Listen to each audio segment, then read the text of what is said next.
이분과 함께하도록 하죠. 모셔볼게요. 이베스트 투자증권 리서치센터의 최진영 연구위원 모셨습니다. 안녕하십니까? 안녕하세요. 오랜만에 뵙습니다. 예, 오랜만입니다. 네. 예. 오늘 얘기를 해주실 부분을 보니까 중국 얘기를 네. 오늘 집중적으로 좀 해주실 것 같습니다. 이 시점에서 또 중국 얘기를 해주실 이유, 오늘 어떤 얘기 해주실지 시작을 해주실까요? 예, 뭐 일단 많이들 지금 시점에서 중국에 대해서 말씀드린 부분이 네. 막 작년 말부터 보복 소비에 대한 이런 기대감들이 많았었거든요. 그렇죠. 중국에 대해서. 리오프닝. 그렇죠. 네.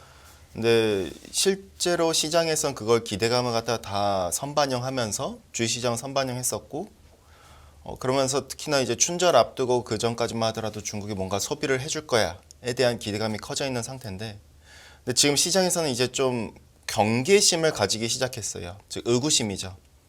그러니까 무엇이냐면은 정말 중국이 이번 리오프닝 관련돼서 보복 소비에 나설 것인가? 네. 왜냐?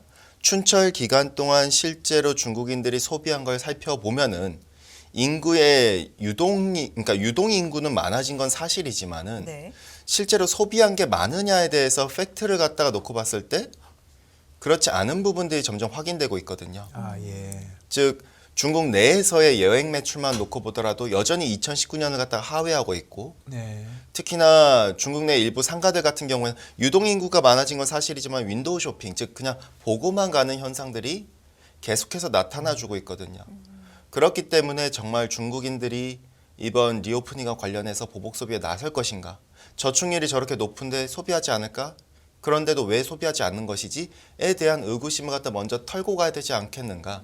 올해에 있어서의 특히나 이제 좀 중국의 그런 보복 소비가 실제로 전개될 것인지, 전개되면 언제 전개될 것이고, 그와 관련된 중국 정부의 정책은 어떤 것이 있는지 팩트 처리가 좀 더 필요하지 않겠는가? 그러한 차원에서 좀 오늘은 말씀드리고 싶은데요. 그 기본적으로 중국도 지금 개인 소비가 늘어나기를 바라는 거죠. 그렇죠. 예.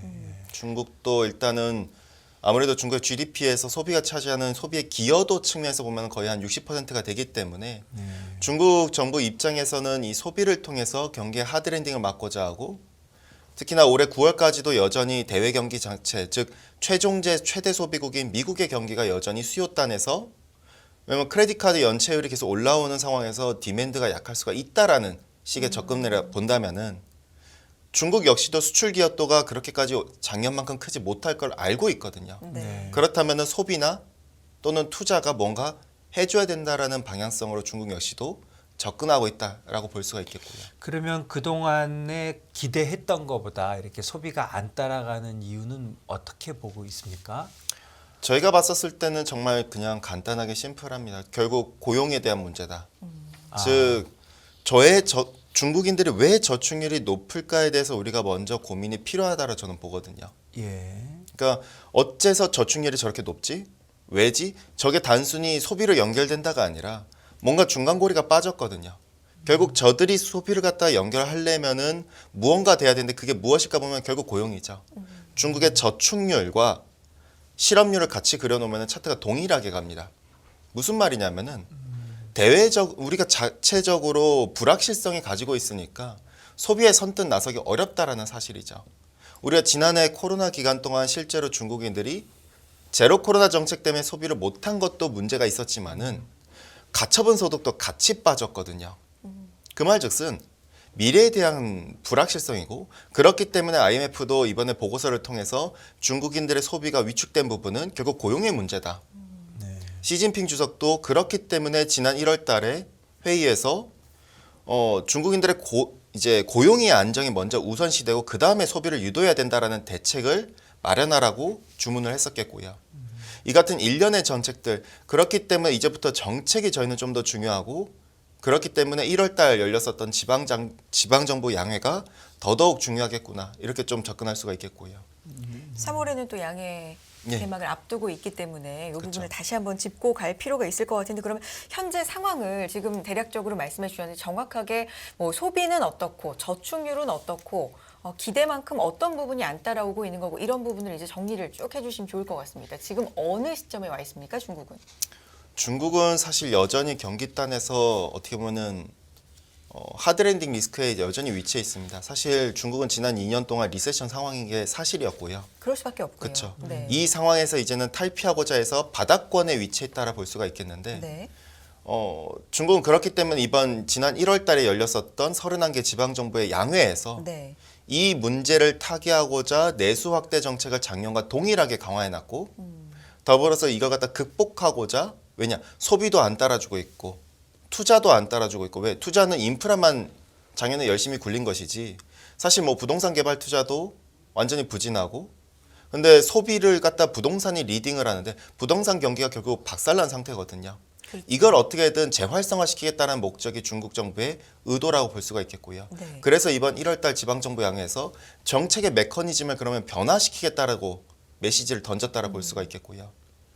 앞서 3월달 중앙정부 양회를 기대하고 계신다 말씀하셨는데 사실 3월달 중앙정부 양회는 그렇게 의미가 없어요. 사실 그렇습니까? 중국 내에서는 3월달 중앙정부 양회는 그냥 보여주기 식이에요. 왜냐 정책에 대한 메시지들이 과거랑 대비했었을 때 중요성을 갖다가 더 이상 많이 안 담고 있어요. 그럼 어떤 게 좀 더 디테일하냐면은 중앙정부 양회가 아니라 1월달 열리는 31개 지방정부의 양회거든요. 네. 훨씬 더 정책에 대한 내용이 디테일하고 구체적인 수치라던가 이 같은 방향성들을 갖다 봤었을 때 중앙정부가 무엇을 할지를 지방정부 먼저 결정을 하거든요. 왜냐? 중국의 재정 지출의 85%는 중앙정부가 아니라 지방정부거든요. 네. 그렇기 때문에 지방정부 양회가 더욱더 중요할 수밖에 없겠고요.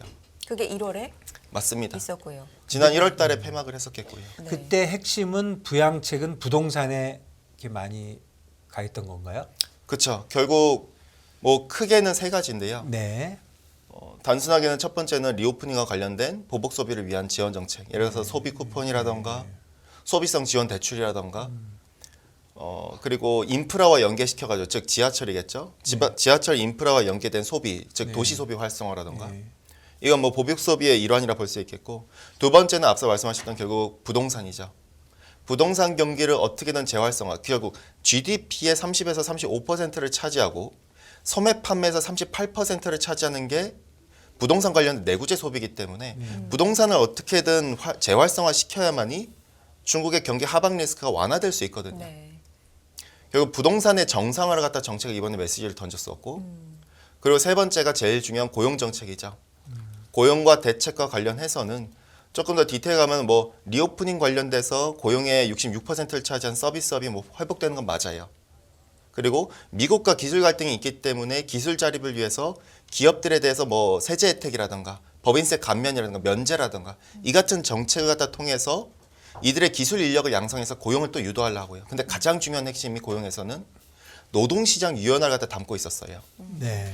공산국가라는 거에 있어서 우리가 환상이 뭔가 공산국가는 친시장적이지 못하고 비시장적이고 경직된 노동시장 구조를 갖다 원하죠. 근데 중국 정부가 의외로 굉장히 발빠르게 미국과 유사한 정책을 취하려고 해요. 바로 노동시장 유연화, 즉 평생 직장이 아니라 평생 고용으로 넘어가려 하는 이번 지방정부 양회에서 31개 지방정부가 일제히 노동시장 유연화 갖다 발표했거든요. 이게 굉장히 이례적인 일인가요? 그렇죠. 왜냐하면은 우리가 아는 중국은 경직된 노동시장 구조를 갖고 있는 네. 그걸 또 추구하는 국가이기도 했고요. 예. 근데 계약직이나 임시직까지도 총동원하겠다는 방향. 작년 12월 경제공작회에서 중국 정부는 그 얘기를 했거든요. 당은 임기 즉 정년을 갖다가 연장시켜라. 근데 정년 연장이 기업들이 사실 땅 파서 돈 버는 게 아니잖아요. 뭔가 효율성이 있어야 되는데 그 효율성 갖다 방법을 찾은 거를 이번에 노동시장 유연화에서 찾았다 볼 수가 있겠죠. 그러니까 한마디로 미국처럼 쉽게 자를 수 있지만은 쉽게 고용하면서 어떻게 보면 소득을 갖다 보장시키겠다는 거거든요. 많이들 쉽게 잘리면은 더 소비하지 않을까.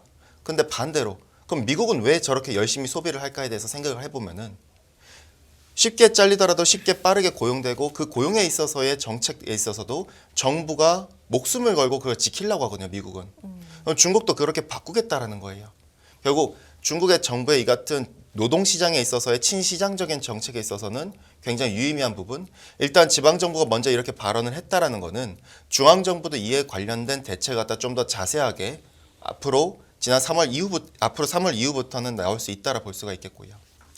그러면 결론적으로 보면 이런 노동시장 유연화에 대한 이런 이례적인 이런 것도 친신화적이고 리오프닝도 사실 코로나가 그렇게 생각보다 난리는 안 났잖아요.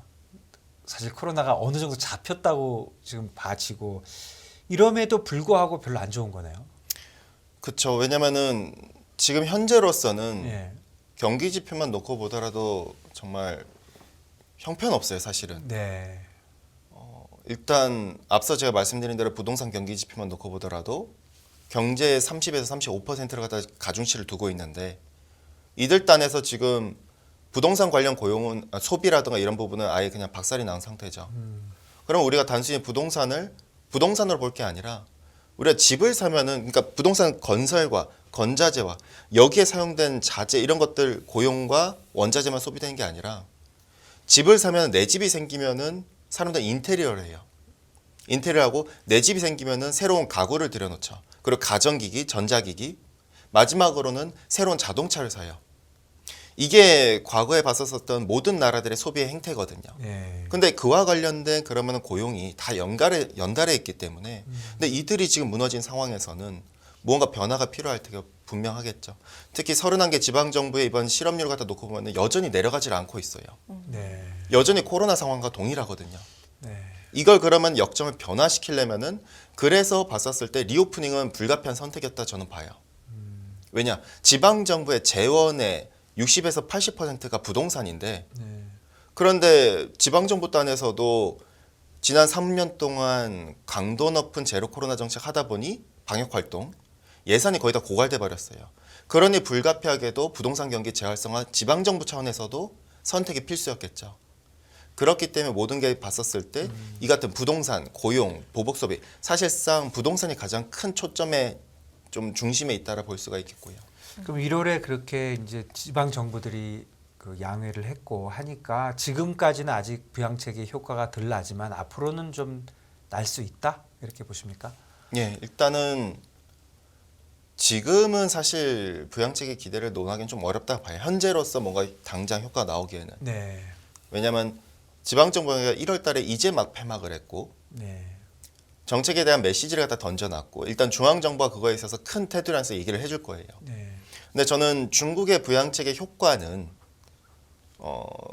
결국 봄이 오면은 그때부터라고 저희는 접근을 하거든요. 이게 무슨 말이냐면은 중국의 저축률과 중국의 신규 고용, 그러니까 중국의 저축 가계 저축의 증감 추이와 신규 고용 증감 추이를 갖다 같이 그리면은 반대 측면에서 똑같이 가요. 네. 그 말즉슨 고용이 안정돼야 저축 줄이고 소비를 할 수 네. 있다는 건데 근데 또 중국의 고용 지표는 계절성이 뚜렷합니다. 네. 어떻게 계절성이 뚜렷하면 매년 3월부터 6월까지가 고용이 가장 많아요. 특히 3월이 가장 집중돼 있어요. 네. 그 말즉슨 3월달 고용 지표를 확인하려면 4월달에 바라봐야 돼요. 특히나 소비와 관련해서는 중국인들이 왜 소비에 본격적으로 안 나서지? 당연해요. 제로 코로나를 완화한 건 맞지만은 여전히 코로나의 계절성에 노출돼 있어요. 추운 겨울철 우리 유가랑 글로벌 코로나 확진자 추이랑 같이 그려보면은 정확히 서로 디커플링이에요. 네. 그 말이 무엇이냐면은 유가는 결국 대외 활동을 의미합니다. 네. 추워지는 겨울 때는 또는 더워지는 계절 때는 인간이 실내에 밀집되죠. 덥거나 추운 걸 피하기 위해서요. 그러다 보니 확산세가 높아요. 결국 지금은 여전히 코로나의 계절성에 위치해 있고 정책의 효과도 아직까지 나오기는 이른 시점일 테고 이걸 전반적으로 종합적으로 고려를 한다면은 실질적으로 저희가 봤었을 때는 코로나 계절성이 완화되는 온화해지는 봄철부터가 정책의 효과가 나올 수 있는 시점일 테고 신규 고용에 있어서도 마찬가지로 고용이 계절적으로는 3월달에 가장 집중된다고 놓고 본다면은 결국 그 시점 때부터가 고용의 안정과 이 높은 저축이 소비나 또는 부동산 투자로 연결될 수 있는 그 연결고리가 만들어진다고 볼 수 있겠죠. 네. 효과가 이제 뭐 3월 이후부터는 나타날 것이다 이렇게 예. 보시는 거네요. 네. 그러니까 그렇습니다. 아까 말씀을 해주셨지만 춘절에는 유동 인구는 많았지만 그게 소비로 이어지는 거는 아직은 확인이 안 됐다 하셨는데 그게 시차가 또 있을 거고 말씀해주신 계절 효과 한다면 봄부터 그것도 좋아질 거다라고 보시는 거고요. 여러 가지 뭐 맞습니다. 고용, 저축 뭐 이런 것도 다 마찬가지네요. 그렇죠. 네. 일단 이미 부동산이야 얘기를 줬어요. 지표가. 네, 그러니까 먼저 부동산이 근데 일단 돌아야 되거든요. 네, 근데 부동산 경기 지표는 일선 도시가 가장 먼저 부동산에 민감하잖아요. 왜냐? 우리로 치면 서울이니까요. 일선 도시 부동산 가격 지표가 지난주에 발표됐을 때 반등이 나와줬어요. 1월달 부동산 지표가.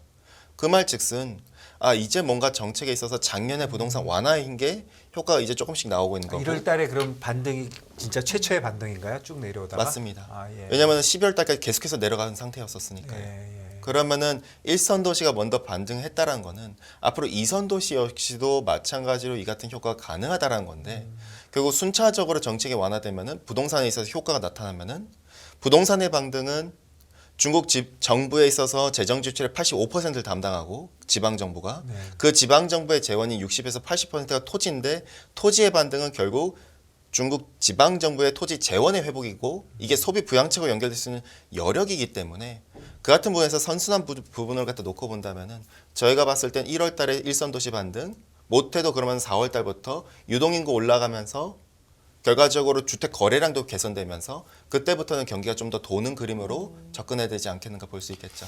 그렇네요. 중국은 확실히 부동산 쪽이네요. 부동산이 모든 걸 결정하고 있다. 근데 중국 부동산 하면은 약간 이제 얘기가 안 나옵니다만 한 1년 반 전쯤인가요? 재작년 가을쯤 헝다 사태가 굉장히 또 전 세계적으로 뭔가 뇌관이 될 수 있지 않을까 맞아요. 이랬잖아요. 요거는 진정이 된 겁니까? 저는 사실 뭐 진정 안 되고를 떠나서 왜 네. 헝다 사태가 터졌는지를 네. 찾아봐야 되거든요. 네.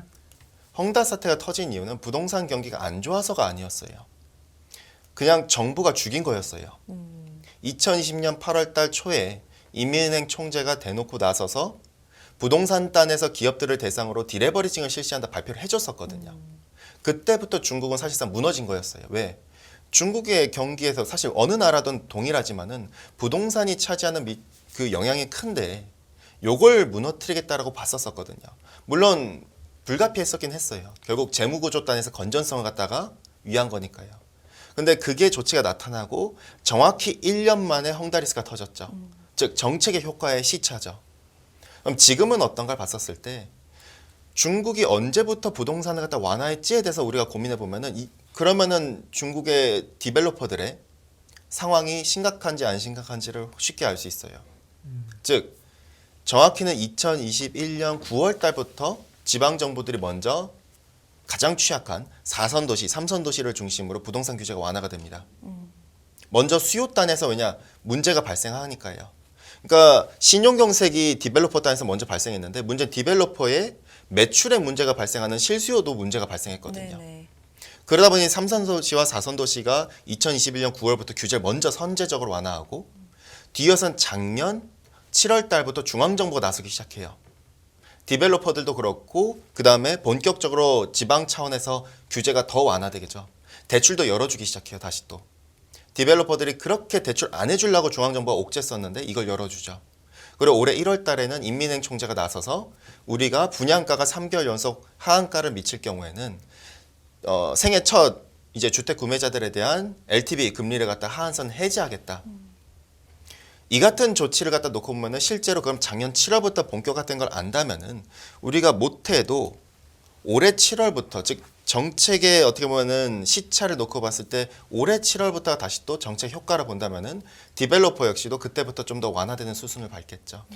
지금 말씀해주신 그 디레버리지하는 그런 정책이 나온 게 언제라고 그러셨죠? 2020년 8월부터입니다. 2020년. 본격적으로는요. 그러면 그거는 결국 잘못된 거네요. 어떤 게요? 그 디레버리지했던 그 정책들이. 저는 사실 예. 잘못됐다라기보다 네. 중국 정부가 경험적으로 배웠다라고 저는 해석을 해요. 네. 그러니까 중국 정부가 틀린 건 아니에요. 네. 즉 부동산 디벨로퍼들의 재무 건전성 문제는 언제 터져도 이상하지 않았었어요. 네. 단지 그 조치가 너무 과했다라는 문제점을 발생한 거죠. 근데 저는 중국 정부가 완벽한 정부가 아니라고는 해석을 해요. 왜냐 시스템을 굴러가는 정부가 아니거든요. 네. 사람에 의해서 굴러가거든요. 미국과 같은 선진국들은 시스템이 완전하게 갖춰져 있지만은 중국은 그렇지 못하거든요. 그래서 예를 들어서 2008년에서 2009년 금융위기 때 중국 정부는 소비를 갖다가 다시 부양하기 위해서 너무 과잉적으로 소비 지원을 하다 보니 나중에 공급 과잉이 터졌어요. 왜? 기업들이 소유조사 잘못했었으니까요. 그리고 마찬가지로 우리가 쉽게 기억하시면 2021년에 탄소 중립 목표 실현한다고 엉뚱하게 석탄 발전 갖다 다 규제하다 보니 결국 전력난이 발생해서 경기가 위축돼 버렸죠. 그래서 또 정책을 수정합니다. 2008년 때도 그때 소비부양책 했다가 쿠폰 가지고 안 되면 해서 감세 정책을 선언한 것과 즉 경험을 통해서 배워나가고 있거든요. 이번에도 마찬가지라 봐요. 레드라인이라 해가지고 3대 레드라인에서 과도한 디레버리징 했었던 거를 이렇게 했다가는 신용경색 발생하고 그 다음에 부동산 실수요도 무너지니 이들 단에서 건전성 더 악화되고 이 문제가 착공으로 문제가 연결되고 공사가 중단돼 버리니 주거난이 발생하기 때문에 이제부터는 정책을 그러면 좀 더 속도 조절하겠다. 그래서 1월 달에 이민은행은 또 한 번 정책을 완화한 게 지방정부 단에서도 마찬가지로 이들 3대 레드라인 대해서도 좀 더 완화해 주겠다라는 메시지를 던졌거든요. 지방정부도 건설 사업에 대해서 보장을 해주겠다 했어요. 이 말은 재원을 갖다가 확보하게끔 자금 조달 계속 해주겠다는 거거든요. 네. 즉 한 번 더 이 같은 좀 어떻게 보면 불에 데어가지고 정책이 수정에 들어갔다라 볼 수가 있겠고요. 우리가 코로나가 난리가 난 게 21년 초입니까? 20년 초입니까? 20년 초죠. 20년. 20년 초죠. 네. 네. 그러면 코로나가 어느 정도 됐을 때 긴축을 하기 시작한 거네. 어떤 면에서 보면. 그렇죠. 왜냐하면 그러니까 역주기 조절이라 해서 예. 모두가 완화할 때 오히려 반대로 가져오는 정책을 했었던 거죠. 네, 그때 그런 게 결국은 부동산에 좀 부담을 줬다. 근데 다시 이제 되돌리고 있다. 그쵸. 큰 그림은 그거네요. 예. 알겠습니다. 네. 위원님께서 워낙 또 원자재 쪽도 잘 분석을 해주시니까 유가 쪽도 좀 여쭤보고 네. 싶은데 80달러 최근에 찍고 다시 70달러 선에서 좀 하락세랄까요? 안정세를 보이고 있는 유가 어떻게 최근에 흐름 보고 계세요? 네. 유가는 저희는 작년 5월 달에 제시했었던 전망을 그대로 유지를 하고 있거든요. 네. 즉 WTI 기준 하단 70불, 상단은 100불. 이걸 그대로 올해도 유지하고 있어요. 네. 그러니까 유가는 여전히 좀 상저하고의 방향성 올해 네. 전체로 봤을 때 네. 여전히 저는 부진할 거라 봐요. 상반기 동안에는. 왜냐? 네. 사실 유가는 중국이 중요하진 않아요. 그렇게. 그런가요? 그렇죠. 네. 글로벌 최대 석유 소비국은 미국이에요. 네. 근데 중국은 왜 지금 상황에서 더 중요치 않냐면은 중국이 리오프닝 되면 유가 오를 거야라고 하지만 사실 안 올랐어요. 네. 왜일까를 고민해 보면 이해하기 더 쉬워요. 작년을 생각하면 돼요. 중국인들은 두바이에 지금 관심이 없어요. 어디에 관심이냐? 우랄유죠. 러시아산 우랄유. 그렇죠. 작년부터 유럽이 버린 우랄유를 갖다가 전부 다 주워 담고 있어요. 네. 그렇기 때문에 중국의 물가는 안정적이고 유럽의 물가가 불안정한 이유가 네. 바로 이 때문이라 볼 수 네. 있죠. 네. 유가단에서는 오히려 미국이 중요할 텐데 미국 같은 경우에는 사실 항공유단에서 수요가 점점 부진하게 나오고 있어요. 네. 휘발유는 작년 7월부터 계속 안 좋게 나오고 있고요. 네. 근데 미국의 또 크레딧 카드 연체율 올라가고 있고 부동산 경기 위축되면서 디젤유 재고가 점점 다시 또 늘어나려고 하고 있어요. 왜? 네. 운송량 수요니까요. 네. 결국 이 같은 수순을 갖다 놓고 봤었을 때 유가는 상반기 동안은 여전히 좀 부진할 수 있지 않겠는가. 네. 아마 오히려 좀 더 하반기 때를 놓고 보면은 미국, 그러니까 중국 이외 지역들의 회복이 좀 더 저희는 하반기 때 이루어질 거라 보거든요. 네. 그렇게 되면 좀 더 회복 수순. 다만 지금의 70불대가 무너지기 또 어려운 이유는 결국 오펙 플러스 단에서도 역시 이 부분을 좌시하지 않을 부분에 있어서도 이미 러시아의 재정 계획을 통해서 감산에 대해서 얘기를 해줬고 두 번째는 미국 역시도 여기서 유가가 더 내려가기를 원치 않다라는 거죠. 왜? 네. 장기적으로 봤을 때 5년 후에 지금의 캐펙스 투자는 5년 후의 공급이기 때문에 지금의 셰일 기업들의 안전 마진을 확보해줘야만이 캐펙스를 늘리고 이게 IRA 전략과 마찬가지로 5년 후에 공급 안정, 즉 저유가, 저물가, 저금리 기조를 유지할 수 있기 때문에 앞으로 5년 동안은 이 같은 고물가를 갖다 유도하더라도 고유가를 네. 앞으로 5년 이후를 보면은 어떻게 보면 좀 더 저유가를 위해서 지금을 가격을 방어해주는 역할을 본다면은 당장을 놓고 봤을 때는 유가는 좀 더 하단은 견고하되 좀 더 상저하고 방향 박스권 상황 올해 상반기는 계속 그렇게 접근하고 있고요. 그러니까 아래쪽도 뭐 70대 초반 가면 다시 되돌아 뭐 그러더라고요. 요즘 계속 70대 초반만 가면 다시 되돌아가 하는데 이런 상황이 좀 유지될 것 같다. 예. 저는 그렇게 계속 유지될 네. 거라 보고 있습니다. 왜냐하면은 우리가 봤었을 때 왜 미국이 저렇게 유가를 방어해주는지를 생각을 해봐야 될 것 같아요. 네. WTI 기준 전략 비추는 제매입 기준을 갖다가 배럴당 67불에서 72불로 설정했어요. 바이든이. 네. 네. 왜? 셰일 기업들의 신규 유정, 기존 유정이 아니라 신규 유정당 BEP가 배럴당 70불이니까요. 네. 이걸 해줘야만이 보호해줘야 방어한다는 게 그렇죠. 그 밑에 서포트 한다고요? 그렇죠. 가격을. 셰일 기업들이 어떻게든 캐펙스 투자를 유도하기 위한 조치죠. 네. 그러면 셰일 기업들이 캐펙스가 확대됐었을 때 지금의 캐펙스 투자는 5년 후의 공급이기 때문에 네. 그때 저유가를 가기 위해서 그때 저물가, 저유가, 저금리를 위해서 지금의 안정적인 조치를 갖다 계속 유도를 하고 있다고 볼 수가 있겠고. 그러니까 미국 입장에서도 유가가 오르는 거는 뭐 물가에 부담이 되지만 너무 많이 내리는 거는 뭐 그거는 바람직하지 않다고 보고 있다. 그렇죠. 예, 그렇군요. 말씀해 주셨던 중국과 유가 뭐 이런 얘기를 좀 섞어 보자면 사실 작년부터 전 세계가 잡으려고 하는 건 인플레이션 아니겠습니까? 전쟁인데 중국이 리오프닝 한다고 했을 때 굉장히 반가우면서도 뭔가 긍정적인 효과를 생각하면서도 다시 뭔가 반대급부에서는 인플레이션을 자극하는 게 아닐까라는 걱정도 있었단 말이죠. 그건 유가하고도 좀 연결시켜 볼 수 있고 전반적으로 위원님의 의견은 어떠신지 지금까지 리오프닝 현황으로 봐서는 이게 맞는 건지 아니면 기호였던 건지 어떻게 보십니까? 저는 이제 중국이 원자재 단에서 네. 중국은 단 한 번도 원자재 가격을 리딩한 적이 없어요. 2015년 뉴노멀 즉 신장타이를 갖다 이후로요. 왜? 자기가 소비를 주도하지 않겠다고 선언을 했었거든요. 그때. 그래서 실제로 중국이 부양책했을 때 원자재는 날아간 적이 없어요. 단지 원자재 가격이 추가 하락을 막았었던 역할을 했었던 것이죠. 오히려 논차이나 지역이 특히 미국과 선진국들이 회복될 때 원자재가 드라마틱하게 날아갔었어요. 그러면 중국의 리오프닝의 별개로 중국의 경기가 좋아지면 당연히 원자재는 더 이상 내려가기 어려워요. 제가 볼 때.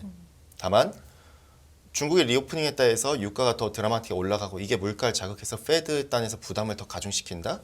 전 좀 뭔가 중국은 계속 말씀드리지만 두바이에 관심이 없어요. 즉 정상 시장의 유가에 관심이 없다는 거예요. 두바이나 브렌트나 WTI에 관심이 없어요. 중국의 원유 매입 추이를 갖다 보면은 러시아산 우랄유에 대한 수입을 작년 3월부터 끊임없이 하고 있어요. 근데 요 최근에 수입이 좀 줄고 있는데 이유는 뻔해요. 두바이 쪽과 말레이 쪽을 통해 가지고 경유해서 들어오고 있어요. 심지어 원유 단에선 쿼터제를 중국은 유지를 하는데 이 쿼터 이상으로 수입을 확대하기 위해서 호남유에 대해서도 마찬가지로 말레이시아를 갖다 경유해서 들어오고 있거든요. 네. 그 말즉슨 두바이유가 아니라 두바이유는 사실 변화가 없어요. 매입 그러니까 수입 추이를 보면은 네. 오히려 우랄유를 갖다 적극적으로 매입한다는 거는 이게 물가의 자극 효과가 낮다라는 거죠. 제가 볼 때는. 그렇죠. 뭐 러시아가 아무래도 지금 우랄유 팔 때가 아무래도 중국, 인도 이런 쪽이니까 예, 그렇네요. 예. 네. 그리고 농산물 가격 쪽도 짚어주시면 좋을 것 같아요. 위원님 나오셨기 때문에 이 얘기도 또 들어볼 수 있어요. 네. 네.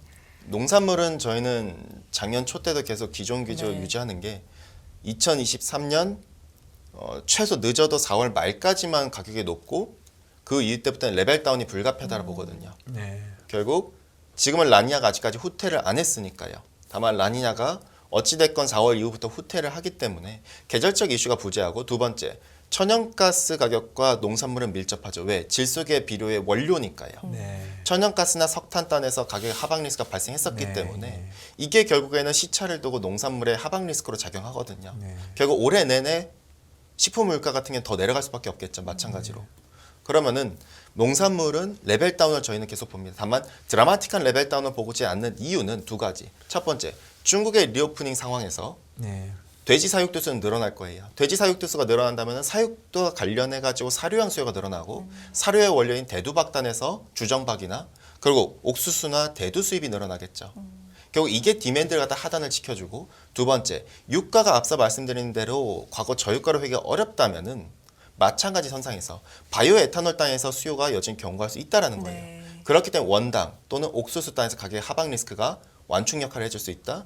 즉 하락은 맞지만 4월달 이후부터는 다만 이 하단이 좀 더 견고할 수는 있다 정도로 해석을 하고 있고요. 네.